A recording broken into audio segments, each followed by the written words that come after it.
Smith & Wesson EZ 9mm Performance Center Edition First Range Report. We're back here at the beautiful Banner Shooting Range, and today we're doing our first range report on the Smith & Wesson EZ 9mm.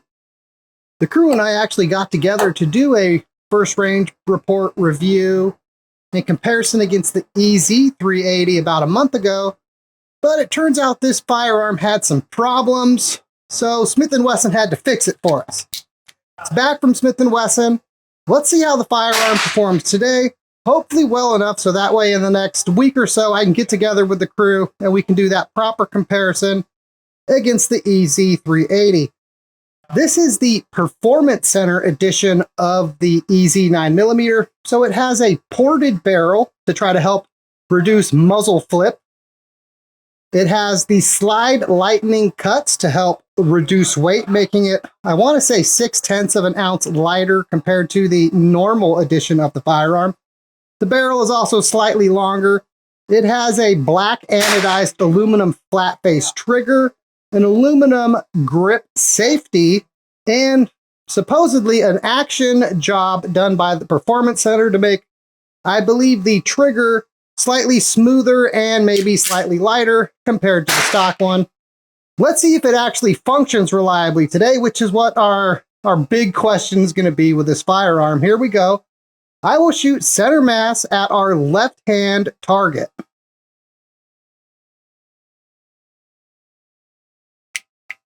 Okay, safety works.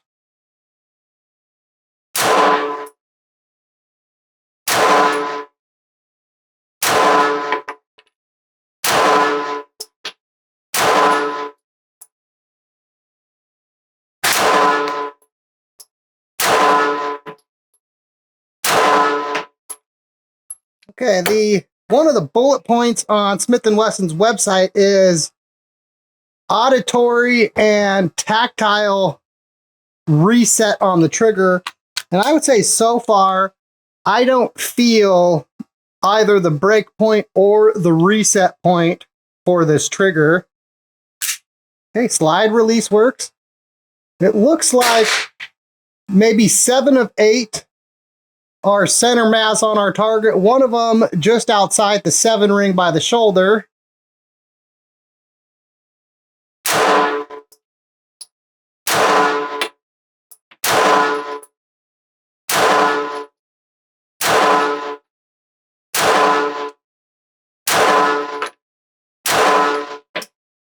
Hey, on the bright side, this firearm is actually functional.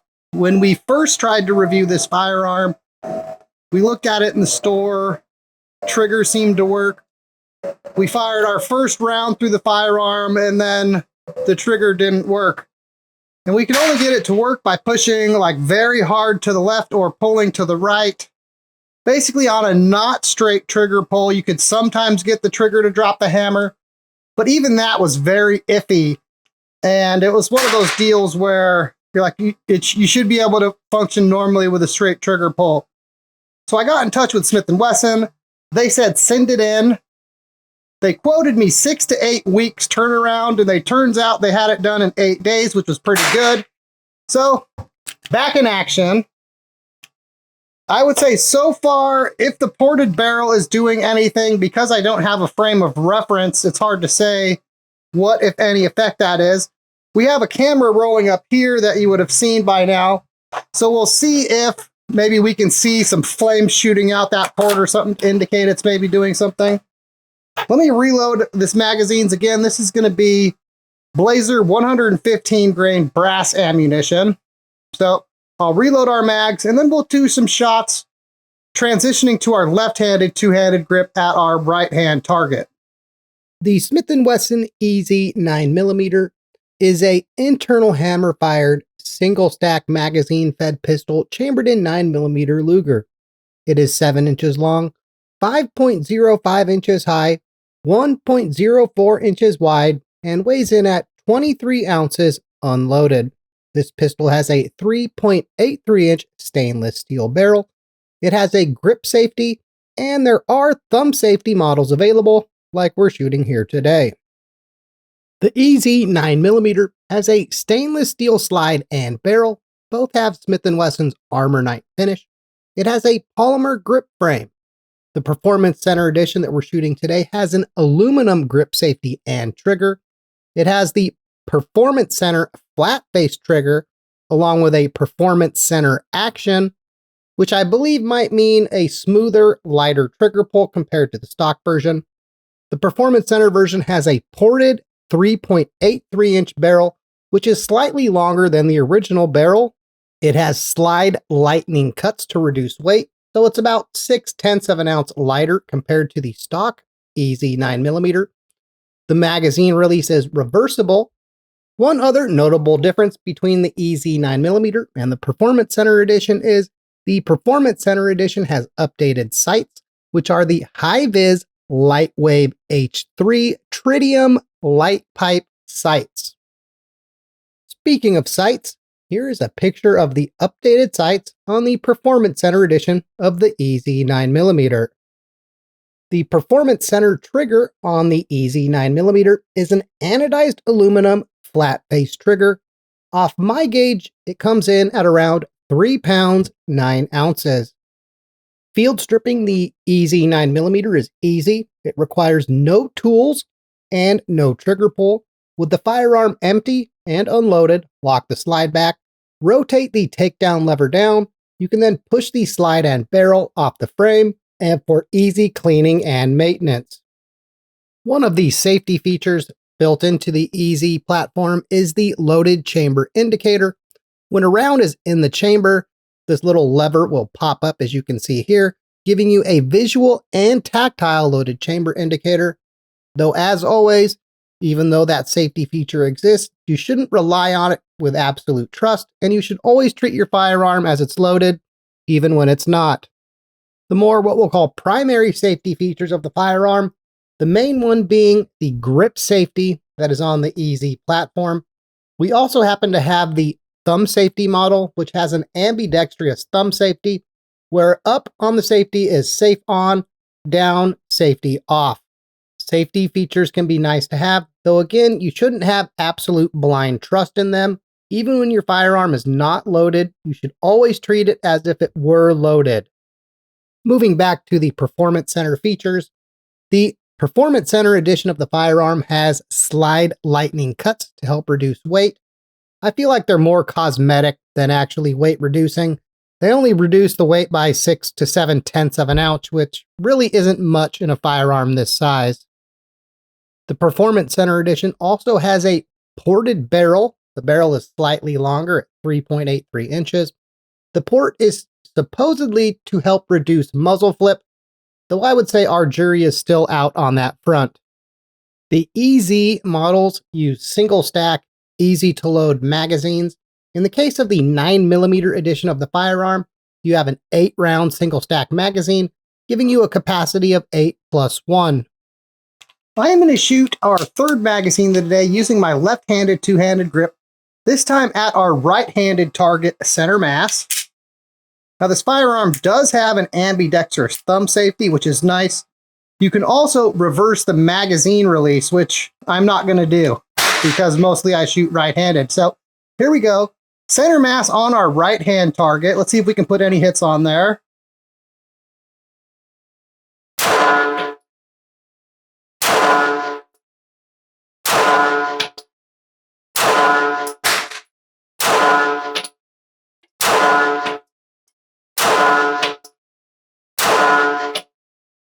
Okay, we're shooting with our left-handed grip.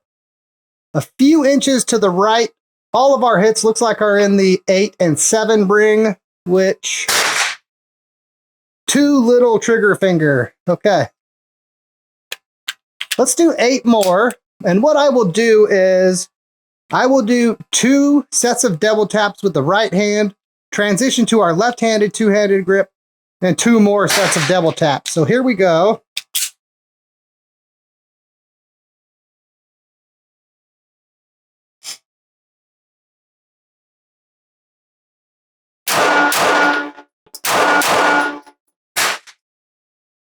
Okay.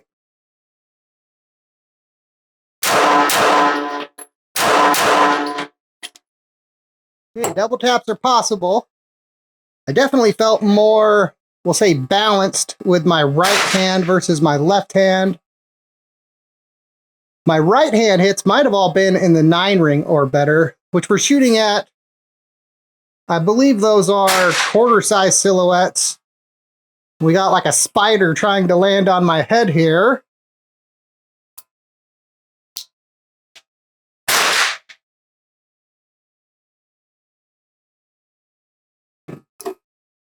There we go. Got that out the way. I don't need no arachnophobia 2 going on here today. I have 5 rounds of the Blazer 115 grain left. What I will do is 5 measured shots at the cranium zone of our left-hand target, and we'll see if we can put any hits in the critical area on that target. Here we go.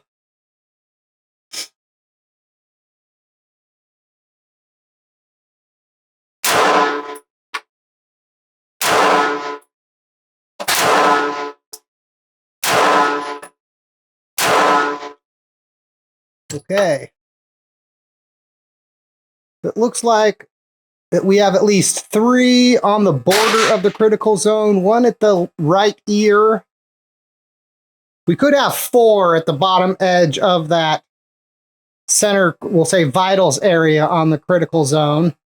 Cranium zone, I should say.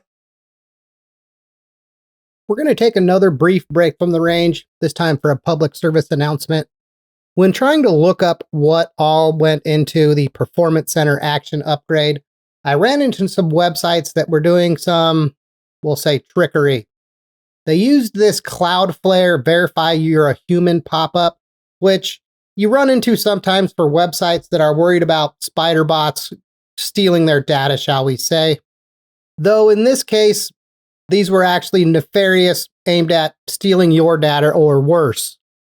Upon hitting that verify human checkbox, instead of, say, a CAPTCHA that would make you pick the bicycles or whatever out of an image, you got an alert pop-up that would say to hit Windows key R, Control V, which would be paste in the confirmation box, and hit enter. They told you that this was a confirmation box, though do not do that. I can't repeat harshly enough, do not do that.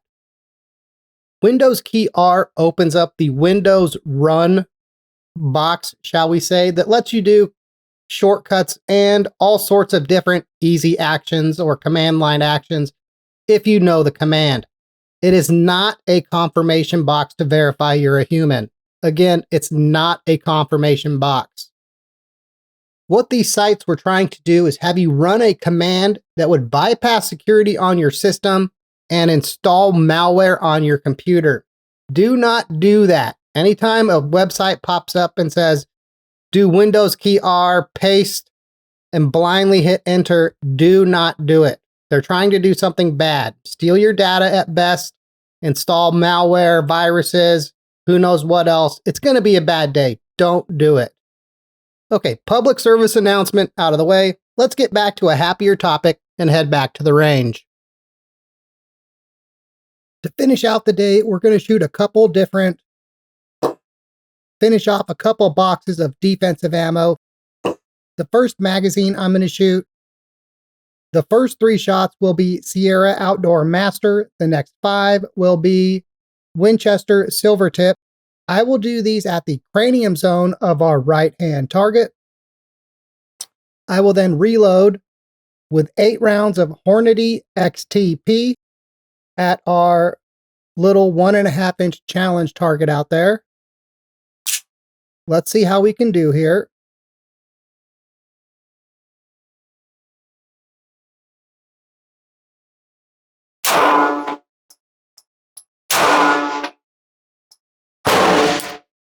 Failure to feed.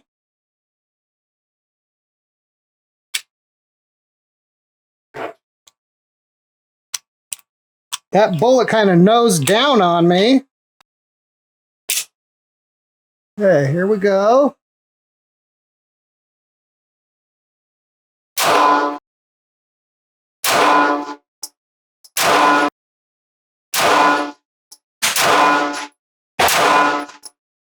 Okay, Okay, one failure to feed with the Sierra Outdoor Master. I have a couple of those left. We'll give that another try. Let's now do our 8 shots of Hornady XTP at our challenge target. It looks like we might have put 4 of 8 in the cranium zone on that target. I would also say with the defensive ammo, you could feel a little more felt recoil compared to our Blazer range and target ammo.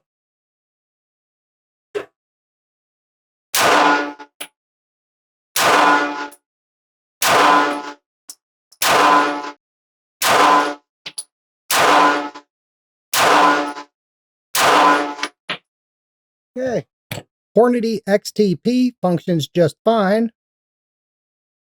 It looks like we got at least a couple hits on our business card. From back here, I can't tell if any are actually in the target zone. Maybe at least one in the target zone. I'm going to reload the last 2 of the XTP, and it looks like we have 2 of the Sierra Outdoor Master. So we'll have 4 rounds left for today's video. I'll just shoot at that same challenge target again. Here we go.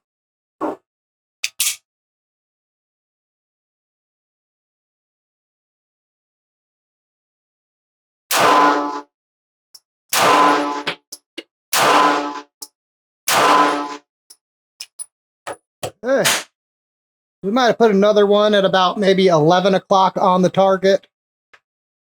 I haven't yet decided if this is a 6 o'clock low sight or a combat hold. I feel like I'm using right now a 6 o'clock low, which might explain why I'm slightly lower than where I want to be on the target, but that's something we'll get figured out with more range time. In today's video, we finally got to take our first look at the Smith & Wesson EZ 9mm. Now, as you would have heard me say in the range footage, originally the crew and I had planned on shooting this firearm side by side with the EZ 380 in its first range report. Though, as it just so happens, after our first couple shots through the firearm, the trigger basically was not functional. It was one of those deals where it would work sometimes, briefly. Sometimes you could get it to work if you pulled the trigger, pushed or pulled extreme to the right or to the left instead of doing a straight trigger pull. But even that, the hammer would not consistently drop when the trigger was pulled. And we reached out to Smith & Wesson and they wanted to take a look at the firearm. They quoted us 6 to 8 weeks to do the work, check it out. It took them 8 days to get to our firearm, about 10 days to get it back in our hands, which is actually pretty speedy when it comes to warranty service. And as we saw in today's video, the firearm is actually functional, and, well, that's always a good thing. Some channels will make a big deal about, oh my god, quality control terrible, pouty, pouty, pouty. When you shoot enough firearms, you're eventually going to run into one that doesn't work for whatever reason, and, well, you're going to probably take advantage of the warranty like we did. It's not the end of the world, though I suppose if it's your only firearm or your first firearm, it probably feels that way. You're probably one of those people on that day who says if there wasn't for bad luck, you'd have no luck at all. But rest assured, it's not the end of the world. It does get better from there. And as we saw today, Smith & Wesson was capable of warranty fixing this firearm and getting it back into our hands in a pretty speedy manner. As far as our first thoughts on this firearm, it is a very shootable 9mm, though I would say at least my initial impressions are it's not in that low recoil class of, say, the EZ 380, which kind of makes sense with 380 already being fairly low recoil to begin with, and the EZ 380 being one of the kings of the hill in terms of low recoil light rack characteristics. The EZ 9mm does have the light rack characteristics on its side. Now you may notice in this video we're shooting the Performance Center edition of the EZ 9mm, which does have some cosmetic as well as some build differences, shall we say. On the cosmetic side, I would put something like the aluminum grip safety. The slide lightning cuts, in my opinion, are cosmetic. While they do fractionally lower the weight of the firearm, something like 0.6 of an ounce, I don't think that's really enough to make a difference in terms of ease of carry and concealability. One of the nice changes on this Performance Center edition compared to the stock edition are the sights. These are tritium fiber optic sights. I initially thought they were just fiber optic, So when I was looking at it in the dark the other night, I'm like, wow, those sights are glowing a lot more than what I would expect for the one light I had on in my room. Turned off the lights, they were still glowing. And sure enough, when I checked the published materials, they are fiber optic with tritium to help them glow in the dark. So a nice set of updated sights compared to the plain Jane 3 white dot sights on the stock EZ version. This firearm also has a flat-faced anodized aluminum trigger, at least functionally compared to the trigger on our EZ380 from what I would call. Not much of a difference, though I want to say the EZ380 that we have might have more tactile feedback on the brake and the reset. The published materials does say that this firearm should have auditory and tactile feedback as far as the brake, though if I'm being honest, I don't feel that or hear that on this firearm. It's kind of weird. It just, you pull the trigger and then eventually the firearm fires, which I guess in a roundabout way sometimes can be a good thing. Though if you're one of those people that likes to creep up on the brake, well, you're probably not going to be a fan of that. Does that happen on all of these EZ 9mm or just mine? That I can't say. I only have experience with this one, unfortunately. Accuracy seems to be very good so far. Our target wasn't that far away, though the vast majority of our hits were squarely in the center mass and pretty close to where we were aiming on that target. I still haven't decided yet if these are 6 o'clock low or combat sights. I'm trending towards the 6 o'clock low, but I'm not quite there yet, and we'll probably figure that out in our next range session with the firearm. If I was going to knock this firearm in one area, it's on the grip safety. And not that it has the grip safety, but that in my natural grip where I hold the firearm, when firing the pistol, how narrow this grip safety is. It seems to hit a pressure point on my thumb, or my palm of my thumb, where my thumb and palm come together, and be quite uncomfortable to where I have to shift my grip a little. And you actually see that in the first part of our range footage today, where after 4 or 5 shots, I randomly shoot one like way to the right. That's where I shifted my grip because it was getting so uncomfortable to shoot this firearm with my natural grip and where that grip safety was hammering into my palm. Some people are going to wonder, why did we go with the EZ 9mm over the equalizer? And a lot of that really comes down to, we wanted to do a closer to apples comparison between the EZ380 and, well, the EZ 9mm. With the equalizer being a double stack magazine fed firearm, it felt like there was going to be enough of a difference to make it not quite close enough for apples like we were aiming for. Though in today's world, I would say if you're someone that is capacity enamored, you may want to look at the equalizer over the EZ 9mm. It has many of the same characteristics of the EZ 9mm, with the addition of high capacity magazines that I believe it comes with a 10 to 13 and a 15 round magazine, whereas this EZ 9mm, you have 8 round single stack magazines. They are very easy to load and load into the firearm, though compared to modern double stack firearms, you are at a bit of a capacity disadvantage. One other area that I'm not quite sure about yet on this firearm is also the ported barrel. Examining the range footage, I didn't see any, kind of like with our carry comp videos where you see some hot gas venting up through the port and you get some great screenshots. I didn't see any of that with either the defensive ammo or the range ammo we shot in today's video. That doesn't mean it wasn't there. Could just be the difference in camera. I had to use a different camera today. Forgot one of my tripods. Anyway, so we didn't see any hot gas venting. That doesn't mean there wasn't any hot gas venting through the port. And because I don't really have a frame of reference yet for shooting this firearm next to, shall we say, a comparable firearm in size, weight, and barrel length, I don't yet know if that port actually is reducing muzzle flip like the manufacturer purports it to do. So that's another thing we're going to test in a future video. We do have a handful of videos planned for this firearm. The next one that you'll see, probably in the next week or so, is going to be the EZ 9mm compared against the EZ380, where those two will go head to head and we'll decide which one is better for as far as what we'll call mobility and challenge die friendly. I suspect there'll be some aspects of this Performance Center 9mm that'll be more advantageous, and then some aspects of the 380 version that'll be more advantageous, so probably a mixed bag.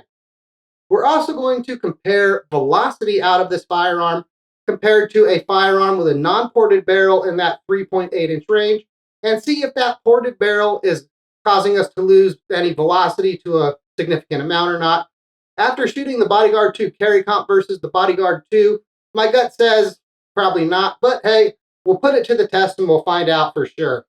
Well, anyway, our initial thoughts on this easy 9mm are, other than the warranty issue aside, which Smith & Wesson fixed in a timely manner for us, it's looking like a very good firearm, though it's not priced very competitively when you compare it against newer offerings like, say, the Equalizer.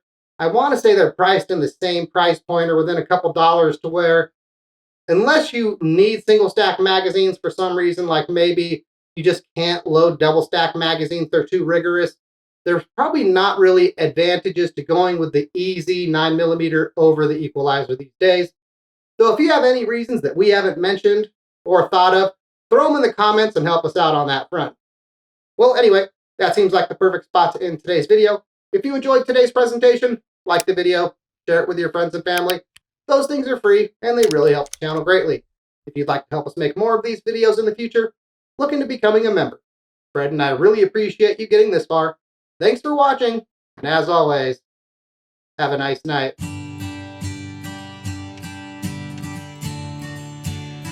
Could this be Fredericky's new favorite burrito?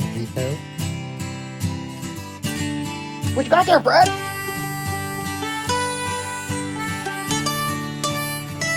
What's back here?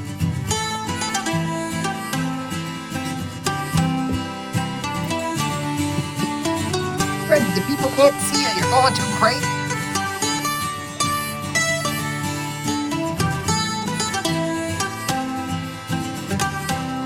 Oh, get your tail going all waggity, waggity, waggity.